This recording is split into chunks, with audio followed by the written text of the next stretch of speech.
اعوذ باللہ من الشیطان الرجیم بسم اللہ الرحمن الرحیم۔ مدنی قاعدہ سبق نمبر 18 حروف مقطعات۔ سبق کو پڑھنے سے پہلے چند ہدایات ہیں، وہ ہم پڑھ لیتے ہیں۔ نمبر 1، حروف مقطعات۔ حروف مقطعات کیا ہوتے ہیں یا حروف مقطعات کسے کہتے ہیں؟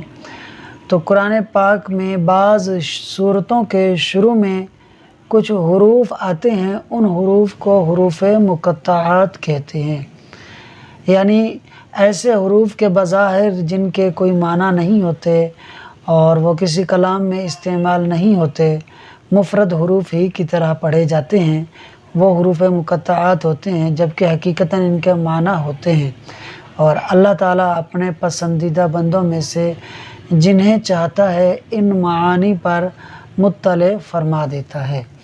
تو یہ حروف مقطعات کے بارے میں چند باتیں تھیں۔ اس کے بعد پڑھنے کا طریقہ مدات اور غنّے کے ساتھ۔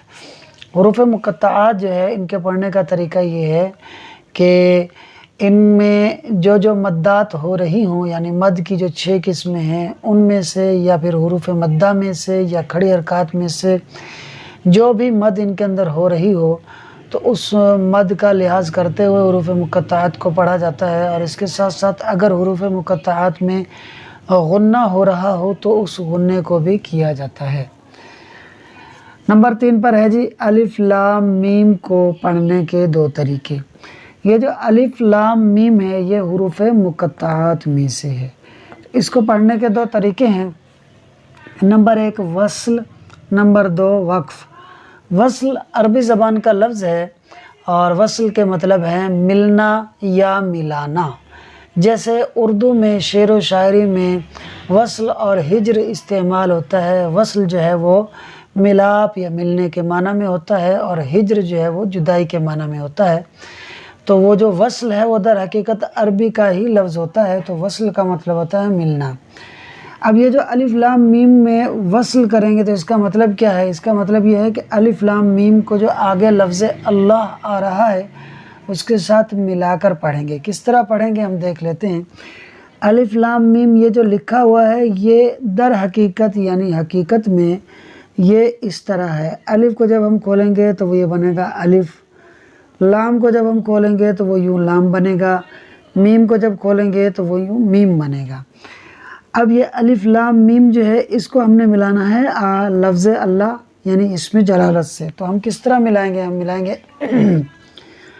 الف لام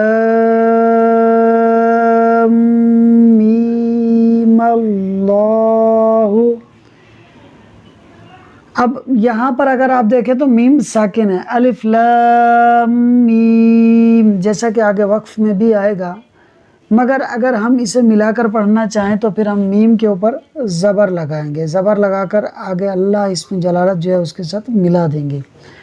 اب یہاں پہلے آپ مد دیکھ لیجئے، دیکھیے یہ الف مدہ ہے، الف سے پہلے لام پر زبر ہے، تو الف مدہ کے بعد دیکھیے میم ساکن ہے، یعنی حروف مدہ کے بعد سکون اصلی ہے، اور اگر اس میم ساکن کو آپ نہ لیں، مثال ہے، تو آگے جو میم آ رہا ہے اس کے اوپر پھر تشدید آ رہی ہے۔ تو ہم نے مدات کی قسموں میں سے مد کی ایک قسم پڑھی تھی مد لازم، اور مد لازم کی ہم نے تعریف پڑھی تھی کہ حروف مدہ کے بعد سکون اصلی یعنی جزم یا وقف آ جائے۔ تو دیکھیے میم کے اوپر جزم بھی ہے پہلے میم پر، پھر دوسرے میم کے اوپر تشدید بھی ہے، اور یہاں حروف مدہ الف مدہ ہے، تو الف مدہ کے بعد جزم بھی آ رہا ہے، تشدید بھی آ رہی ہے۔ ہم ان دونوں میں سے یہ جو دوسری تشدید ہے اس کا اعتبار کریں گے، تو حروف مدہ کے بعد تشدید آ رہی ہے یعنی سکون اصلی ہے، تو سکون اصلی کی وجہ سے یہاں مد لازم ہوگا، یعنی ہم اس مد کو 3 الف یعنی 6 حرکات کے برابر کھینچ کر پڑھیں گے۔ اور آگے آپ دیکھ لیجئے کہ یا ساکن سے پہلے میم کے نیچے زیر ہے، تو یہاں پھر یا مدہ ہو رہا ہے، تو اس کو ہم یا مدہ کی مقدار کھینچیں گے، یعنی 1 الف 2 حرکات کے برابر۔ لام کے اوپر کھڑا زبر ہے تو اس کو بھی 1 الف یعنی 2 حرکات کے برابر کھینچیں گے، جبکہ یہ جو لام یہ والا مد ہے یہ مد لازم ہے، تو اسے ہم 3 الف یعنی کہ 6 حرکات کے برابر کھینچ کر پڑھیں گے اور ملا کر پڑھیں گے۔ کس طرح؟ الف لام میم اللہ یہاں دو قاعدے اور لگ رہے ہیں۔ ایک قاعدہ تو یہ ہے کہ میم مشدد ہے اور میم مشدد میں غنہ ہوتا ہے، یعنی ناک میں ایک الف کے برابر آواز کو لے جا کر پڑھیں گے، الف لام میم اللہ۔ دوسرا قاعدہ کون سا لگ رہا ہے یہاں پر؟ دیکھیے لام کے اوپر اپنا اللہ اسم جلالت کا لام ہے اور اللہ اسم جلالت کے لام سے پہلے زبر آ رہا ہے، تو اگر اللہ اسم جلالت کے لام سے پہلے زبر آ جائے تو اللہ اسم جلالت کے لام کو پر پڑھتے ہیں، تو ہم پڑھیں گے الف لام میم اللہ۔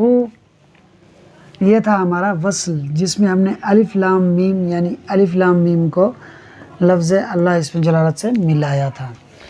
اب ہم دیکھتے ہیں جی وقف کو۔ وقف کے اندر ہم کیا کریں گے؟ الف لام میم کو الگ پڑھیں گے، اللہ کو الگ پڑھیں گے۔ کس طرح؟ الف لام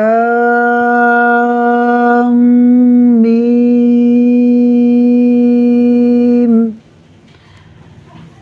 اللہ۔ اب آپ یہاں دیکھیے گا، ایک تو اس کے اندر یہاں پر مد لازم ہو رہا ہے جو یہاں ہو رہا تھا، یعنی الف مدہ حروف مدہ کے بعد تشدید آ رہی ہے، سکون اصلی آ رہا ہے۔ دوسرا دیکھیے یہاں یا مدہ ہے، یا مدہ کے بعد پھر آگے میم ساکن ہے، اور یہ میم کے اوپر جو سکون ہے جزم ہے، یہ بھی سکون اصلی ہے۔ تو یہاں حروف مدہ الف مدہ کے بعد مد لازم ہو رہا ہے، اور یہاں حروف مدہ یا مدہ کے بعد مد لازم ہو رہا ہے۔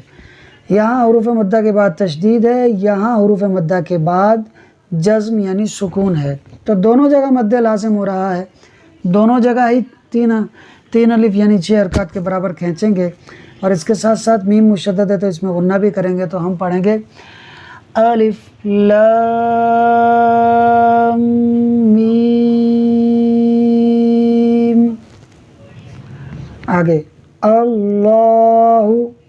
یہاں اللہ اسم جلالت کے لام کو پھر پر پڑھیں گے، کیونکہ لفظ اللہ سے پہلے جو حمزہ ہے اس کے اوپر زبر ہے، تو اس کو ہم پر پڑھیں گے۔ تو یہ الف لام میم کو پڑھنے کے دو طریقے تھے۔ ہم نے الف لام میم پر وقف کر دیا اور اس کے بعد اللہ کو الگ سے پڑھا، تو اس کو بولتے ہیں وقف۔ اب ہمارے سبق کی جو ہے وہ پہلی لائن ہے، وہ ہم پڑھتے ہیں۔ اصل میں جو ہے وہ حروف مقطعات یہ صاد، قاف، نون، طا، ہا یہ ہیں، لیکن یہ جو صاد ہے اصل میں لکھا کس طرح جائے گا؟ تو وہ یوں لکھا جائے گا۔ قاف جو ہے وہ لکھا کیسے جائے گا؟ اگر با اعتبار ہجے دیکھا جائے تو وہ یوں لکھا جائے گا، نون بھی یوں لکھا جائے گا، طا اور ہا بھی یوں ہی لکھا جائے گا۔ اسی وجہ سے صاد کے اوپر یہ مد آئی ہوئی ہے، یہ بتلانے کے لیے کہ در حقیقت یہ جو صاد ہے وہ یوں ہے، قاف جو ہے وہ یوں ہے، جبھی تو یہ مد ہے اس کے اوپر، نون جو ہے وہ یوں ہے، اور طا جو ہے وہ در حقیقت یوں ہے۔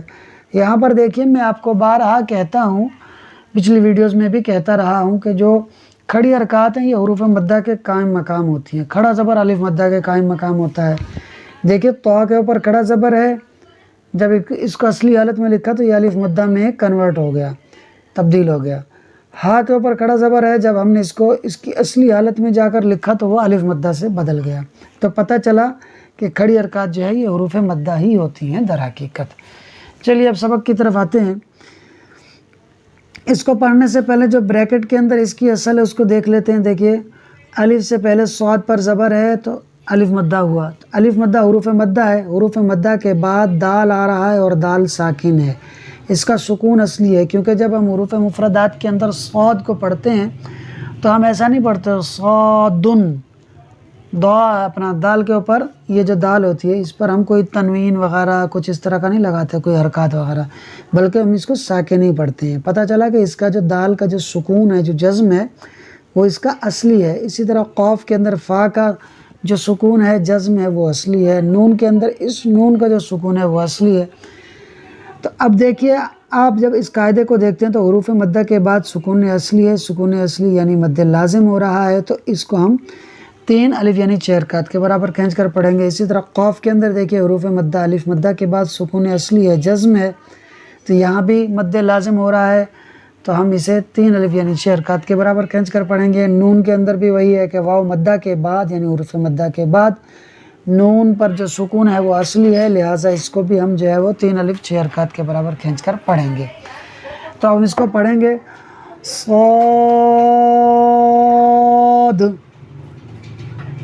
قاف نون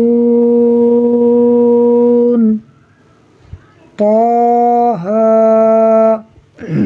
یہاں جس چیز کا آپ نے ایک اور خیال رکھنا ہے وہ کیا ہے، دال ہے، ساکن ہے، حروف قلقلہ میں سے ہے، حروف قلقلہ ساکن ہو تو ان کے اندر قلقلہ خوب ظاہر ہوتا ہے۔ قلقلہ کے معنی یعنی آواز لوٹ کر آتی ہے، خوب جنبش ہوتی ہے۔ کس طرح، تو اب ہم جب اس کو پڑھیں گے تو آپ غور کیجئے گا آخر میں آواز کیسے پلٹتی ہے۔ صاد صاد دو، یہ جو آواز پلٹ کر آ رہی ہے یہ قلقلہ ہے۔ تو یہ ہمارا آج کا سبق تھا۔